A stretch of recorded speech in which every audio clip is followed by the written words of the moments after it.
दुर्गा पूजा पर राजधानी में प्रस्तुति जोरदार। चलित वर्ष डमणा देखा मिल मायापुर इस्कन मंदिर अविकल तोरण। डमणा गोपीनाथ जीव पूजा कमिटी 14 वर्ष पदार्पण करिछि। तेबे तोरणर उच्चता 75 फुट और चौड़ा 110 फुट रही। पूजा को प्रदूषण मुक्त करने नहीं कमिटी लक्ष्य रखिछि।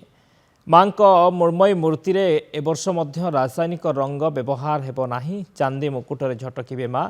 मंडप निकटरे पॉलिथिन व्यवहार निषेध करा जायछि। एथर मुख्य आकर्षण साजिब रावण पोड़ी। विजया दशमी 50 फुट उच्चर रावण पोड़ा जीव किंतु शब्द प्रदूषण करने भली बाण व्यवहार हेबो नाही। एथर पूजा 47 लाख टंका बजेट रही। षष्ठी रे बेलबरण, सप्तमी रे 108 कलश यात्रा, अष्टमी सकाळे सूर्य पूजा और सप्तमी रे संधि पूजा, नवमी रे कुमारी पूजा सह 108 दीप प्रज्वलन करा। अष्टमी रे दही पखाड़ और साग भजा, नवमी रे खिचुड़ी डालमा और दशमी दिन भक्तों प्रसाद सेवन व्यवस्था करा जायछि।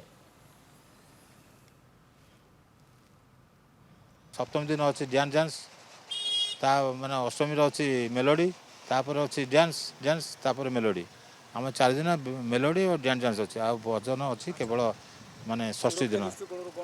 सुरक्षा दृष्टि आम रखीचु 200 आम स्वेच्छासेवी रही सहित आम आरक्षी बाहिनी आमर प्रशासन आरक्षी बाहिनी आमर प्रतिश्रुति देते से रे आउ जहाँ कि सुरक्षा आमर रही सीसीटीवी 12टा सीसीटीवी तार व्यवस्था है। अन्य सिक्यूरीटी व्यवस्था 12 सिक्यूरीटी रखीचु। माने आमर सिक्यूरीटी माने स्वेच्छासेवी पर 12 जन रखी स्वेच्छासेवी।